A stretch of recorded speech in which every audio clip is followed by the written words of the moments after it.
The true essence of our desires is difficult to understand, and often the reasons we give to explain our actions are profoundly different to the truth.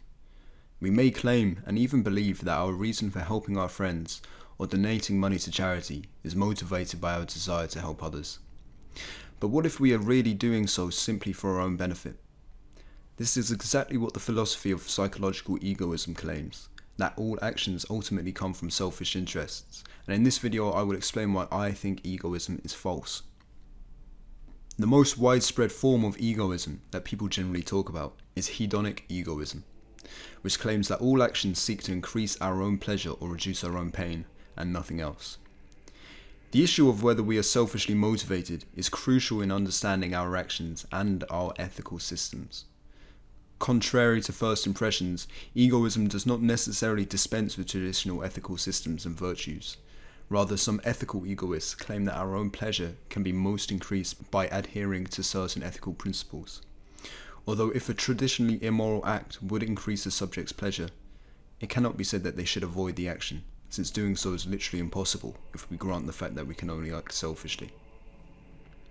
This leads us on to the question, what reason do the egoists have for thinking that all our actions are ultimately selfish?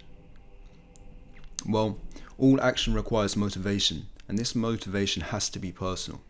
Every time we act, we are acting to fulfill our own goals, and presumably our own goals are related to our desires. Any action is literally taken in accordance to our goals, and the result of attaining our goals must be some form of satisfaction. The egoist also claims that all actions can be reinterpreted in a selfish way. This may sound unintuitive at first. Surely giving away possessions or sacrificing your life for the sake of others are truly altruistic acts, right? Well, the egoist would say you can only give away possessions because you receive enjoyment from the thought of helping others, or you think it will make you more successful in the future.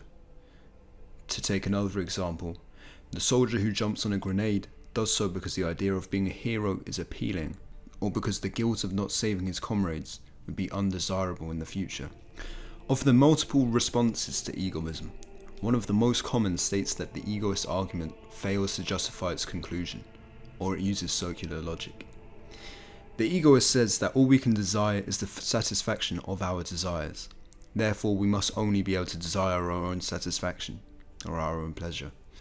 Our goal may be to satisfy our goals and desires, but what is to say that all of our goals and desires are about self-satisfaction and pleasure?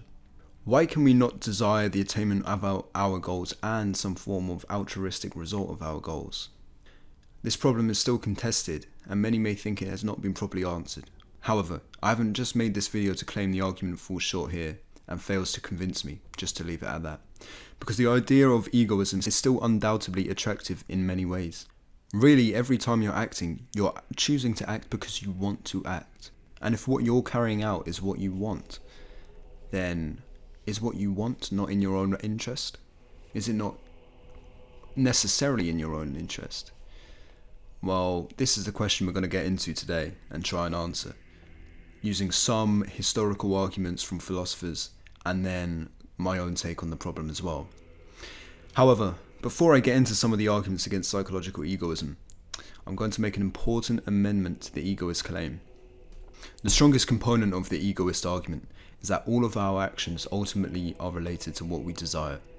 Since these desires are held within ourselves, would it not be the case that achieving what we desire would bring us pleasure? And that's all we can ever truly desire, is that which will satisfy our desires and bring us pleasure. Even if this may be true, however, I rarely see egoists explicitly point out that this can only take place in the present.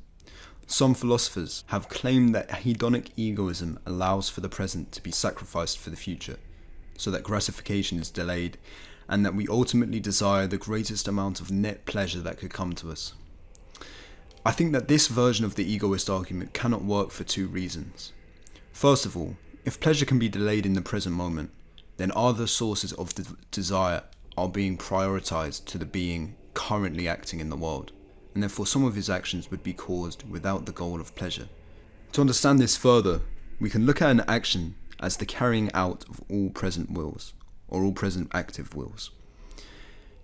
If these do not result in pleasure in the moment, then each desire that existed in the present has been satisfied, but pleasure has not been achieved.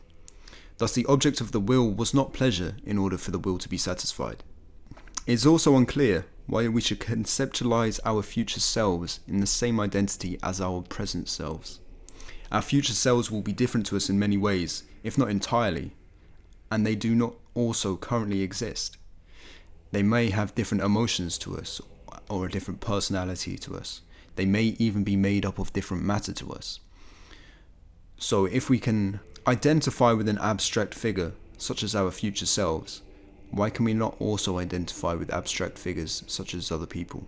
To me, this doesn't really make sense. We can see then that to maintain the link between the satisfaction of desire and the idea of pleasure requires that such pleasure is derived in the present. We can then see that the conception of pleasure that we've come up with becomes extremely abstract very quickly. Although this isn't an issue for the egoist, I wouldn't say. This may make the early example of jumping on a grenade seem like it cannot be egoistic, but I don't think this has to be the case. It could simply be that the idea of being a hero is pleasurable in the moment. It satisfies the will in the present moment of action, because the person believes that they are carrying out the highest form of action that they can take. Nietzsche points out that a large sacrifice may be easier to make than a small and mundane sacrifice. In other words, the egoist must claim that every instance of pain we choose to feel must simultaneously satisfy a different part of us, say, our conscience. But is there a way we can demonstrate that we can aim to satisfy our desires without desiring necessarily what satisfies us?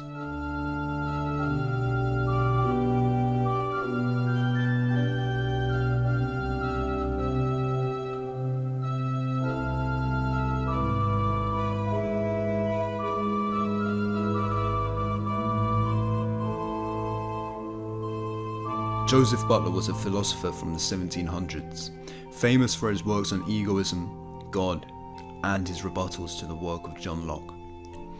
One of the most cited passages from all of ethics comes from one of Butler's works, where he introduces a thought experiment about a stone and the affinities we feel towards objects.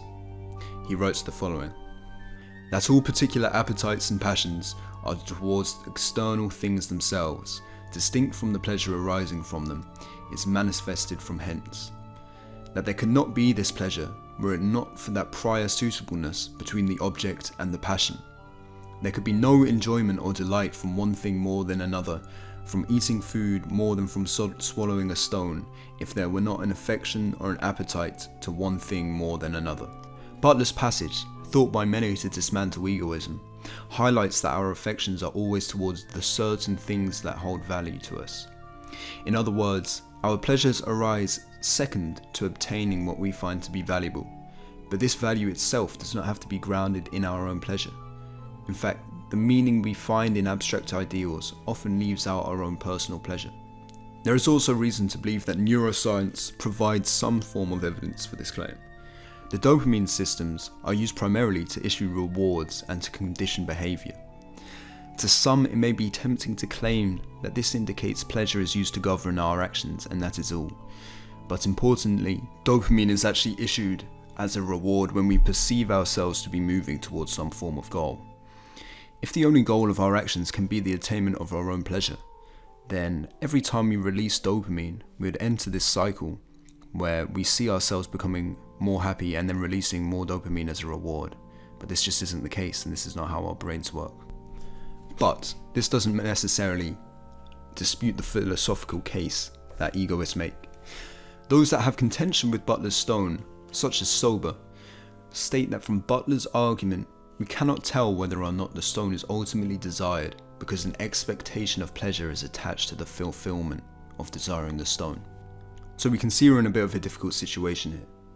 On the one hand, we have philosophers such as Butler, saying that we can desire external objects in of themselves and that the pleasure comes second to achieving our goals. But then the egoist always has the rebuttal or the claim that ultimately we only desire external objects because of the expectation that it may bring us some form of pleasure. And these two philosophies seem to hit a wall with each other, and they can't really move past each other.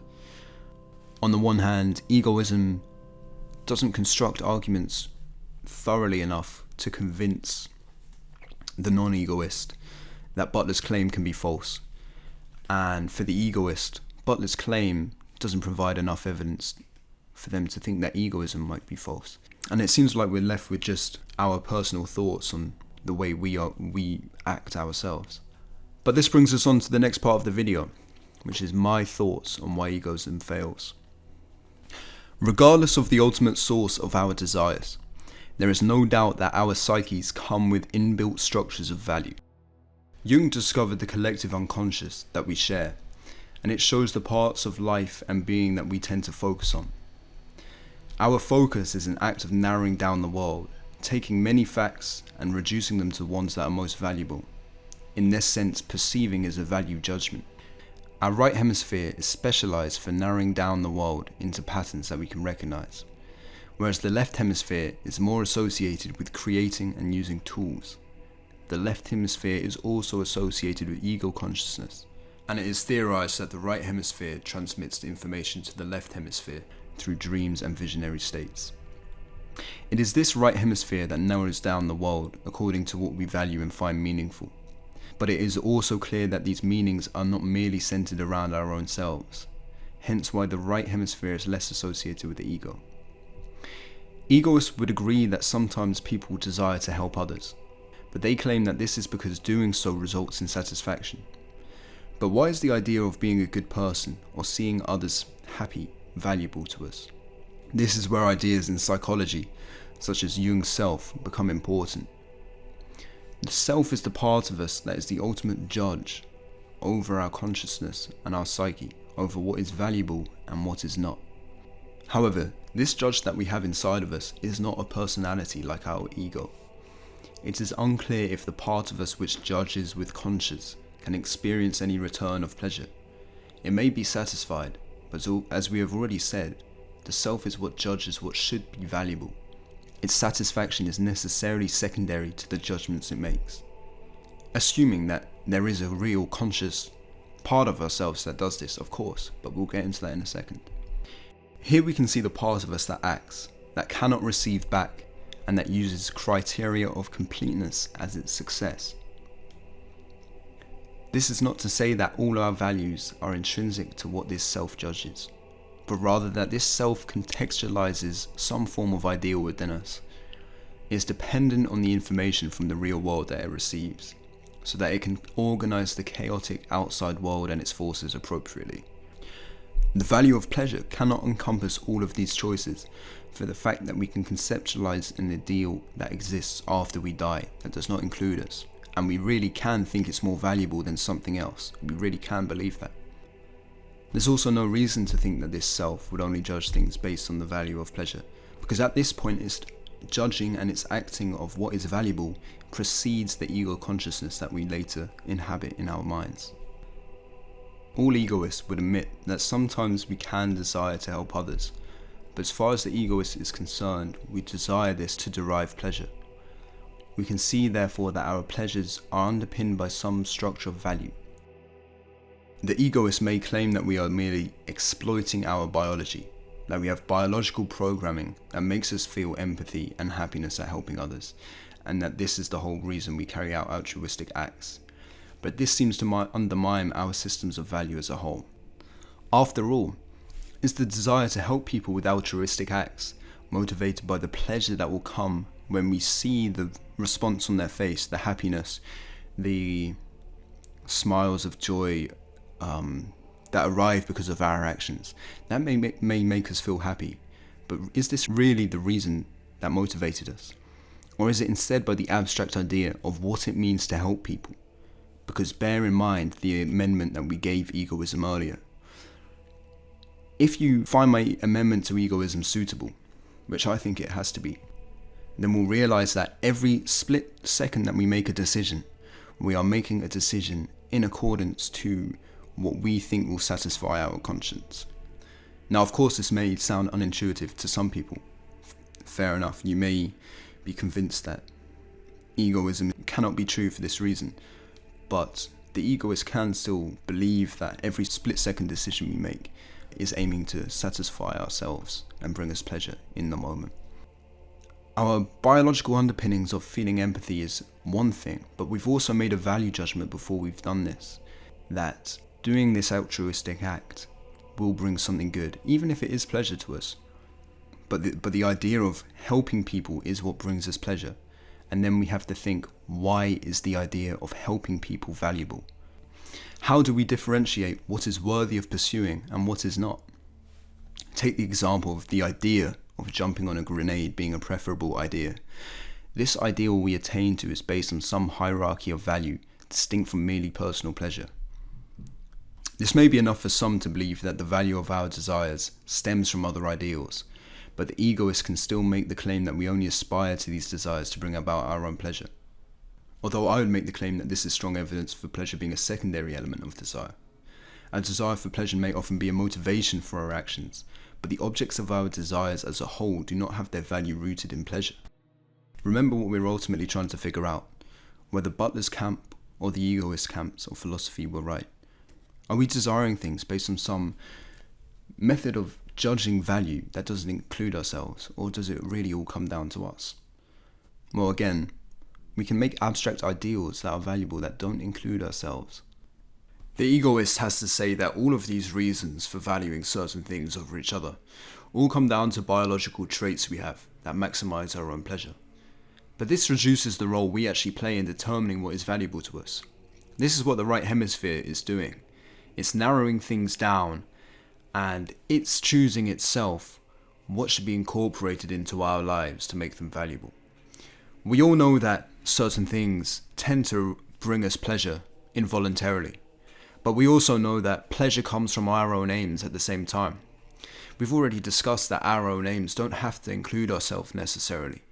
And when we're doing this, we are making a value judgment based on certain ideals. This act of choosing what is valuable to us, which we are doing to some extent, even if you say it's unconscious, this is an act in itself, and an act entails some form of desire. The conscience desires certain things, such as completeness, and it needs to be satisfied. But the desire of the will, or the desire of the conscience, is the root of all value. This is what we say is the root of value in our psyche.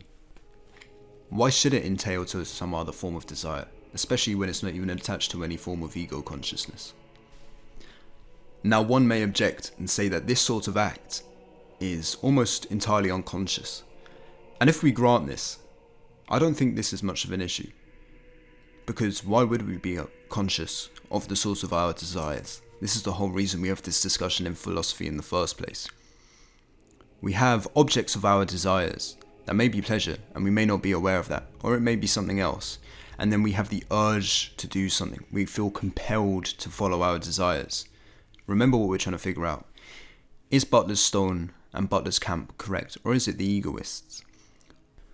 Well, as we've already determined, the essence of what we find valuable precedes our ego consciousness, and it's necessarily disconnected from it in a sense. And that's the reason why our values are so ungrounded in ourselves a lot of the time. Even if you say that we are motivated to pursue our own pleasure a lot of the time, we can grant that, and that's fine. But when we're discussing what Butler brought up with his stone thought experiment, we're discussing, is that pleasure just a motivation? Is the object of our desire really something else? And when you take into account the amendments we've made in the first half of this video to the egoist argument, alongside the fact that we're narrowing things down without really relating to our personal selves, then I don't see how you can say that the objects of our desire must always necessarily be pleasure. A common objection may be to this, that when we are narrowing down ideals and choosing what's valuable when it doesn't relate to our personal selves, we are doing so more or less unconsciously. But I have a few things to say about that. For a start, I wouldn't be so certain that this process takes place entirely unconsciously. We spend a great amount of conscious effort figuring out the correct way we should organize our values in our minds.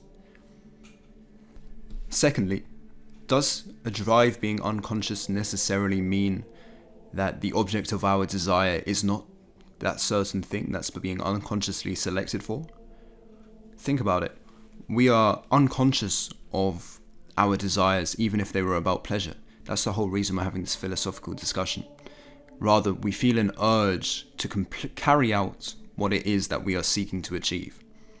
The egoist just claims that this is all about pleasure, even though when you take it into account, having an unconscious desire for pleasure seems like a bit more shaky ground than having an unconscious desire to organize value correctly. The free will question may become relevant here. An egoist may claim that there is no free will, therefore this action of judgment is involuntary and not a part of desire. But one who does not believe in free will must also concede that drives and desires are really just the same urges of nature, these unconscious forces, and that their value doesn't relate to a personal and individual consciousness either. A desire doesn't need to relate to an individual's conscious wish for pleasure. It just needs the power to hijack the person it inhabits. And we can see that the object of the desire, the reason for the desire itself, are identical. If free will does exist, however, then the highest asset of the mind must be the conscience, the tool that allows judgments to be made alongside the implicit values of the person. The true nature of an action is what will determine whether or not the subject will carry it out. This will require judgment, and that judgment will be dependent on the individual's willingness to pursue what is true. Well, we've said all this, and I think it was very relevant and useful to the discussion on egoism. But even if this falls short and doesn't convince some people out there, then we still have this final point that I would like to talk about. And that's the relationship between identity and desire. All desires must relate to the subject that desires. The egoist must claim that this is true and that all desires must relate to a personality, hence the name egoism. What is interesting about this is cases of split personality disorder, or DID. Such people have more than one persona, and therefore presumably different sets of, often conflicting, desires. More interesting is the fact that these identities are often created to deal with trauma or extreme stress. This is evidence for the role of the self I've previously mentioned. The second identity is created bottom up through the subconscious. It represents that which can handle repressed information or shield the person for it. Clearly these actions are taken in the interest of protecting the individual, but these are not taken through the desires of the persona. The personas are unaware of the true reason behind the construction of the new identity. The construction was made through the unconscious by the self, or the judge, that spotted that it was worth creating a shield to prevent trauma from destroying the individual's ability to function. Clearly, the personal pleasure of the subject plays a role in the judgments of the self here, but as we have already established, the self can also make more abstract judgments in a similar way. Therefore, although one could say that standing up to a tyranny is an action one would take because the idea of standing up to a tyranny is most appealing, they cannot explain why the self would judge standing up to tyranny to be of value, especially when it is plain to see that this is unlikely to increase the personal pleasure of the subject. The conscience must be the source of this desire, and the conscience is impersonal by its nature.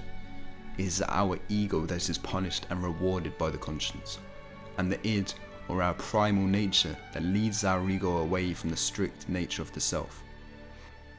The correctly functioning ego therefore desires its own pleasure and success, but also recognizes with humility its role as a tool, and it submits itself to the will of the conscience, which is that judge within us, and you see this in religious ideas as well. Speaking of religious ideas, I want to bring up the golden rule. It sounds like treat everyone else the way you would like to be treated. But what it really means, and what it's related to people of spiritual origin and spiritual practice, is that achieving nirvana within yourself is not enough. As we are all one, as is the common teaching of many scriptures and religions and practices, as we are all one, the achievement of nirvana in oneself isn't enough. So long as there is that external reality that is not within nirvana, one must descend back to the world in an attempt to bring the rest of the world up into completeness and nirvana at once. Only then have we truly achieved what we are here to achieve, once we deliver everything into the godlike state of nirvana. We can see that within this identity that we have, our own personal bodies and selves aren't the limit of what our identity encapsulates. Our identity encapsulates other people and the rest of the world around us. So even if we are acting to satisfy our own personality, within our own personality is every other person and everything else you would need for genuine altruistic motivations. If we're talking about altruism being actions motivated by truly wanting to see other people be happy, as long as they are in part of our personality to an extent, then for all intents and purposes, altruism can be as good as true. The egoist really does have to dispense with a lot of facts about our psychology and the reality to maintain their argument, I believe. But let me know what you guys thought. It was a very long video, this, and we touched on quite a lot of stuff. Thank you for the support you've been giving me on the videos recently. I'm really enjoying making these, and I hope I can get some more good videos out for you soon. So please like and subscribe if you haven't already. I really hope you enjoyed the video. Let me know what you thought of it in the comments. Thank you guys, and goodbye.